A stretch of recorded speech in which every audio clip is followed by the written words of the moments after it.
Halo Jabro Tim. Ada sesuatu yang lagi rame nih. Lu harus kasih dia kesempatan lagi. Di atas kertas lo semuanya harusnya menang. Ada bahasan yang paling ditunggu-tunggu. Timnas Indonesia sudah melakukan training camp selama 4 hari di Bali. Kita akan mengulik informasi seperti apa. Selamat datang di Timnasti.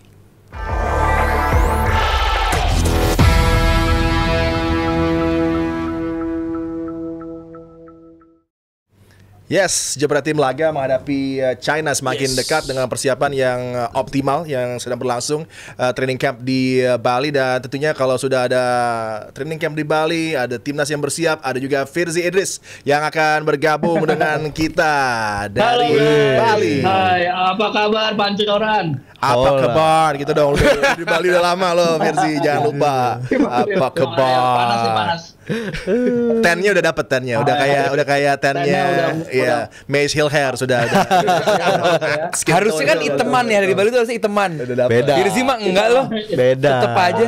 Gini-gini aja ya. Gini-gini nggak aja. berubah ya. Coba gua ungu. Ungu. Seharusnya live dari pantai nih emang nih. Wow. Ya, tapi ini kayaknya live lagi dari tempat makan ya, jadi dia nggak bisa lama-lama kayaknya nih. Lagi Firzi, makan, ya betul. dengan keadaan terakhir di camp dan juga Yordi Amat sudah kembali bisa bergabung setelah dia sakit, dan ini menjadi hal yang sangat positif. Kemudian tapi sayangnya akhirnya confirm bahwa Eliano Reinders ya harus menemani istrinya delivery anak yang sedang berlangsung di Belanda kedua ini. katanya. Ya, ini Kata Bung Harfa, bukan kata Eliano. dia lebih tahu ya daripada Eliano. Lebih tahu daripada Eliano. Eliano aja nggak tahu anak berapa sekarang. Bung Harfa tahu. Situasi di camp seperti apa, dan bagaimana dengan positivity yang ada dengan kembalinya seorang leader yang luar biasa, Yordi Amat? Ya betul Adi, dalam 24 jam terakhir memang ada dua berita besar itu ya. Pertama, Yordi Amat balik latihan, terus kemudian kita juga mengetahui update soal Eli, dan itu malam-malam datangnya, dan tentu sangat disayangkan karena dalam kondisi sekarang kita sangat perlu Eli ya, apalagi right hand side kita itu sedikit rada kosong ya bisa dibilang ya, selain Kevin. Kevin itu juga bermain kemarin ya di final Piala Denmark, dia bermain 71 menit, timnya menang 1-0, dia mengawinkan gelar jadi Piala Denmark dan juga Liga Denmark.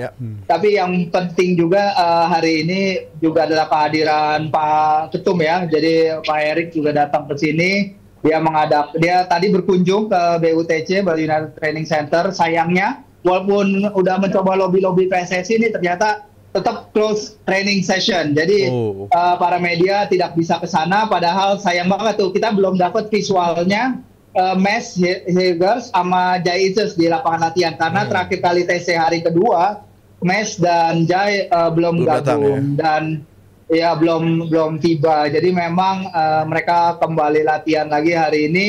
Dan tadi untuk pertama kalinya juga pelatih timnas U23 ya Adi, Gerald Vandenberg, dia menghadap media. At least we get a glimpse apa yang dia inginkan, filosofi permainannya, dan apa sih hasil dari dirinya keliling ke klub-klub Liga 1 untuk mencari talent-talent terbaik untuk tim U23 kita, karena jadwal tim U23 kita dalam 6 bulan ke depan akan sangat padat tadi.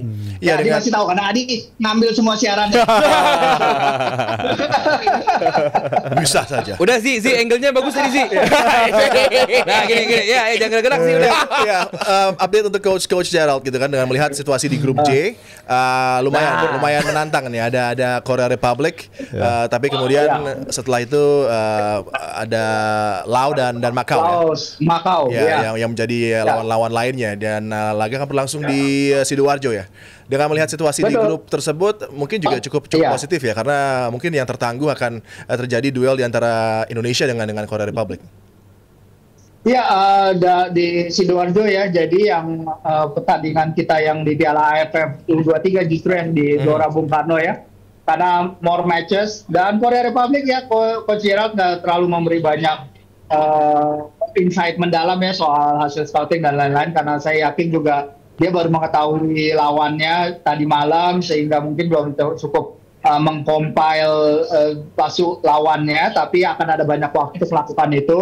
Dan sebenarnya gue nanya ke dia juga apa sih hasil talent yang telah dia scouting selama ini ya. Dia bilang emang there's plenty of talents here, tapi structure sepak bolanya juga harus dikembangkan agar talent-talent ini bisa berkembang baik. Dia bilang for all we know mungkin aja Messi yang baru udah lahir di sini gitu, tapi ya kalau structure sepak bolanya, structure perkembangan usia mudanya tidak mengikuti, ya itu mungkin talent seperti itu akan hilang. Tapi dia juga menekankan pentingnya mentalitas ya, mentality di antara pemain-pemain muda ini. So bukan hanya talent Adi, tapi juga mentality, karena dia sebagai, kalau secara mental kan Coach Gerald sudah terbukti ya, European Cup champion dan juara Piala Eropa juga bersama timnas Belanda dan PSG. Jadi itu adalah keunggulan yang kita dilatih seorang pemenang seperti dia. Dan on a personal level juga ngobrol sama dia tuh kelihatannya memang Coach Gerald punya care ya buat pengembangan sepak bola usia dini, dan dia emang terlihat ingin meninggalkan legacy yang baik bagi sepak bola Indonesia. Ya, terakhir kalau lo sempat mungkin nengok di camp gitu dengan apa yang coba dilakukan oleh Patrick Kluivert dengan lawan seperti China, dengan mungkin approach mereka yang agak defensif nanti. Apakah lo udah ngelihat ada structure dari offense kita yang akan coba dikembangkan oleh Kluivert, atau justru juga kita juga harus waspada dengan transisi mungkin di midfield nanti, peran dari Pelupessy akan dengan siapa untuk bisa lebih membuat situasinya nyaman agar tidak ada kejadian-kejadian seperti di Qingdao? Ya, seperti di Qingdao jelas, dan untungnya Mes datang bareng Jaya, nggak tahu mereka satu pesawat apa tidak, tapi mereka datang pada hari hari sama nih. Nah kalau mereka datang hari sama ya monggo mereka berdua ngobrol, sorting out di antara mereka ya, coba diskusi di antara mereka, karena kalau menang apa enggaknya kan kita kalah di Qingdao juga gol-golnya datang dari sektor itu ya, yang lubang di antara Mes dan Jai. Begitupun di Australia juga sama, terjadi lubang di antara Mes dan barisan belakang. Jadi kita harus melihat apa yang terjadi di lapangan latihan, karena memang nggak terbuka banget ya, karena kalau saya baca-baca berita dari timnas China tuh kayaknya media China tahu aja apa yang lagi dilatih oleh timnya mereka, apa yang nggak berubah, apa yang strategi yang ditetapkan. Kata Titan Sports, mereka akan tetap mengedepankan skema defensive counter attack seperti yang selama ini diterapkan Branko Ivankovic. Tapi kalau untuk timnas ya jujur bagi teman-teman yang di sini pun tidak terlalu banyak informasi ya, karena memang they keep it secret banget. Iya, karena ini luar biasa ya, China bisa tahu hampir segalanya dari CCTV kayaknya nih. Wow, mantap ya. Karena trainingnya udah behind closed doors, tapi masih bisa aja tuh ada situasi-situasi di mana info bisa keluar gitu. Bocorannya terbaik banget. Iya, dan Firzi, enjoy dinnernya di salah satu tempat Thank you. Maaf kita mengganggu sebentar, itu masih ada cemong bekas saus. We're gonna meet again. Thank you guys. Thank you.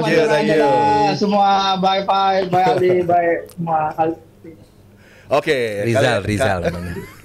Lalu berdua ngelihatnya ketika persiapannya ini lumayan luar biasa optimal gitu kan, dengan facilities di Gianyar yang luar biasa, dan buat para pemain juga nyaman karena nggak melulu stres dengan latihan, tapi kalau sudah selesai bisa relaksasi dengan situasi Bali. Ini kan juga sangat baru, biasanya mereka lebih banyak berkumpul di Jakarta langsung tanding di Gelora Bung Karno. Ini ada yang berbeda, apakah ini menjadi approach yang ideal, karena kembali ini adalah satu pertandingan yang setelah post season dan mereka harus menaikkan lagi level untuk bisa berkonsentrasi setelah season yang sangat panjang, misalnya di Eredivisie, Dix bahkan belum sampai ke Indonesia dari Denmark gitu kan. Jadi ini adalah satu tantangan juga buat tim pelatih. Iya, kalau buat gue sendiri, gue menarik sama Firzi kemarin waktu kita di English version, dia bilang bahwa bedanya sama kita, Cina masih ongoing season gitu. Buat gue match fitness mereka masih kejaga, fokus mereka masih kejaga banget.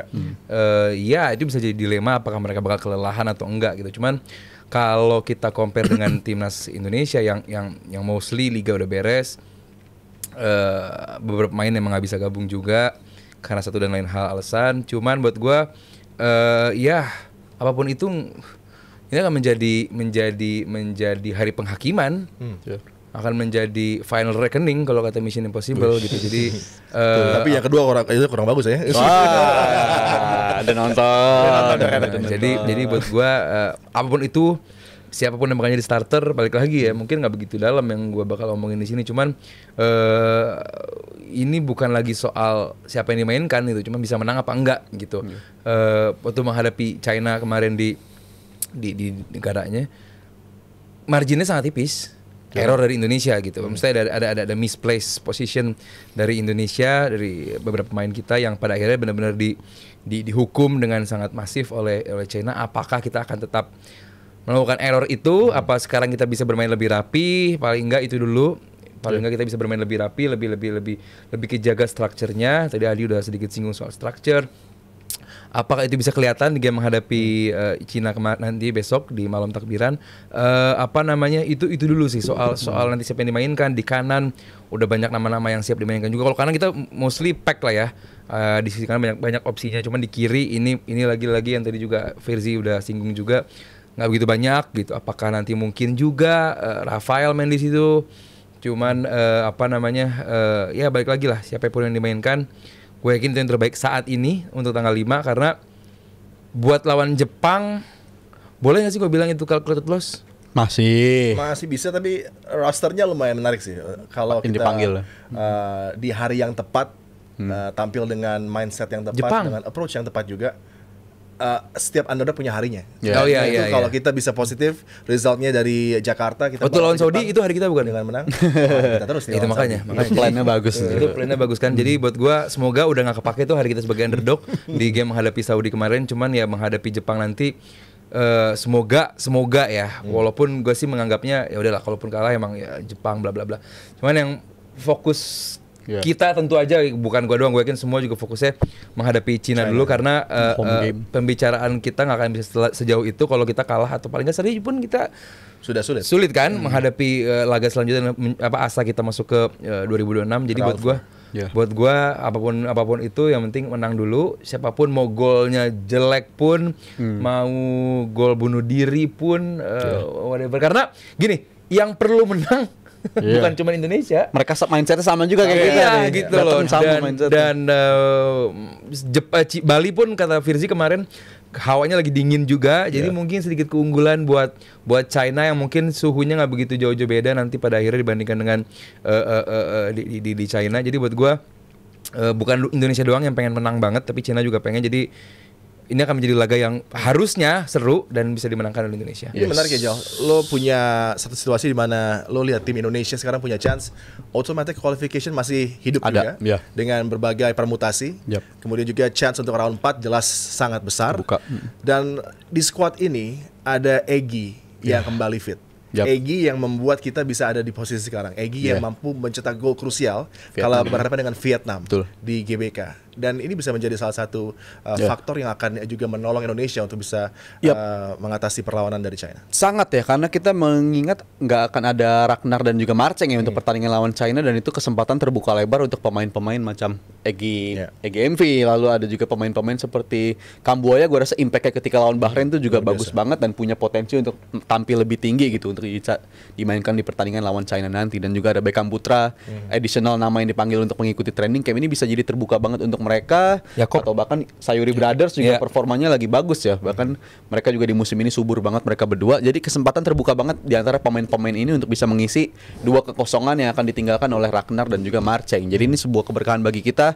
Pemain-pemain ini juga lagi pada inform, dan kalau ditanya yang paling memungkinkan siapa, gue sih mikirnya Egy ya. Karena Egy dari segi performa dan juga di bulan Maret seharusnya kita bisa udah ngelihat dia, tapi dia harus diparkir dulu karena cedera. Gue rasa momennya datang di periode Juni ini. Dan juga faktor lainnya di Bali ini momen paling privilege yang kita miliki dalam 1 tahun terakhir kalau menurut gue ya. Karena akhirnya pemain-pemain bisa punya waktu kumpul yang jauh lebih panjang dibandingkan sebelum-sebelumnya. Emil udah kan? Apa? Emil udah tersedia. Dan juga karena sebelumnya kan kita abis dapat poin lawan Australia, datang ke match lawan Bahrain, kita ada dapat kedatangan pemain baru, Eliano dan juga Miss. Abis itu lawan Jepang periode jeda sebulan, datang ke pemain baru lagi, Kevin Dix. Abis itu jeda lagi, datang lagi Ole. Dan ini sekarang kita squad yang sama dibandingkan sebelumnya, ditambah persiapan jauh lebih matang. Jadi menurut gue ini sebuah keberkahan bagi kita, privilege. Dan kalau untuk ngomongin berkaca dari match lawan Bahrain, gue rasa udah ada beberapa pemain yang akan mempertahankan posisinya ya. 3 di belakang gue rasa itu jangan diotak-atik dulu. Ini 3 opsi yang paling realistis untuk dilakukan, dan kita nggak cukup banyak untuk ngeliat menit untuk Joey dan juga Haye di pertandingan sebelumnya ya. Baru sekali main, dan Gua rasa itu opsi paling realistis untuk dilanjutkan di pertandingan selanjutnya, di pertandingan yang akan datang menghadapi China, dan gua harap itu bisa jadi istilah winning team lah. Itu kan juga yang ditunggu-tunggu dari kita ronde 3 awal gitu. Mana sih winning team kita, mana line up terbaik kita, dan gua rasa sekarang kita udah bisa ngelihat, udah bisa menerka-nerka pemain starting 11 seperti apa yang bakal diturunkan. Beruntung pemain Cina yang doyan bikin gol absen nanti. Absen. Si Nunes. Iya. Si Nunes, iya, yang jempol rambutnya. Sama ada satu pemain mereka red card ya di pertandingan lawan Arab waktu itu. Saudi, ya. Ya itu juga nggak akan memperkuat. Jadi nanti secara kekuatan mereka juga banyak absennya. Tapi ada Wulei lagi katanya dipanggil lagi. Iya, ada Wulei lagi. Legendnya mereka tuh mungkin bisa jadi pembeda loh. Ini Wong Fei Hung main nggak?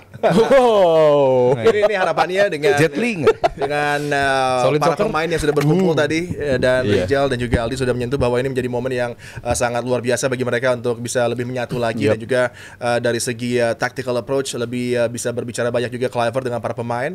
Jadi banyak momen untuk melihat tape ini yang sangat krusial juga untuk bisa diimplementasikan di lapangan nanti, dan form para pemain termasuk Verdonk yang sempat sukses membawa Nijmegen unggul dari Ajax Amsterdam di Johan Cruyff Arena, dan juga ketika dia playoff duelnya sengit antara Nijmegen dengan timnya Maastricht Twente menuju ke Conference League. Dan jangan lupa bahwa Kevin Dix datang dengan raihan prestasi luar biasa, double winner di Denmark. Jadi memang semuanya positif dan kita harapkan ini akan membawa momentum untuk bisa mengalahkan China di laga yang paling krusial dalam sejarah sepak bola Indonesia. Ya, laga yang paling krusial dalam sejarah sepak bola Indonesia, dan Cina pun juga tidak tinggal diam sebenarnya. Ada Thias Browning, ada Wulei juga yang sudah dipanggil lagi, ada Serginho. Ini salah satu pemain veteran juga di Liga Cina yang juga harus diwaspadai. Namun kita juga punya nama-nama baru yang bisa menghiasi timnas Indonesia. Egy Maulana Fikri, Beckham Putra, lalu ada Stefano Lillipali.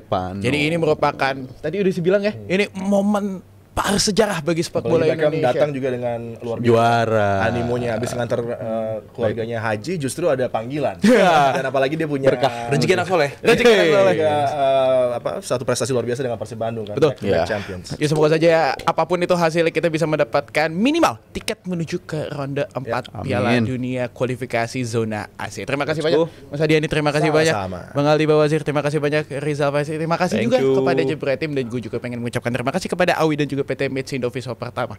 Pengen ngingetin akhir pekan nanti kalian bisa menyaksikan DP English version di jam 8 malam. Lalu jangan lupa juga nanti di jam 9 malam Grand Final USA Stand Up Olahraga League season keempat yang akan menghadirkan 9 peserta dari masing-masing 3 regional hanya di Jebret Media TV. Happy long weekend Jebret Team. Kita akan ketemu di hari Senin. Bye bye. Bye bye. Halo Jebret Tim. Ada sesuatu yang lagi rame nih. Lu harus kasih dia kesempatan lagi. Di atas kertas lo semuanya harusnya menang. Ada bahasan yang paling ditunggu-tunggu.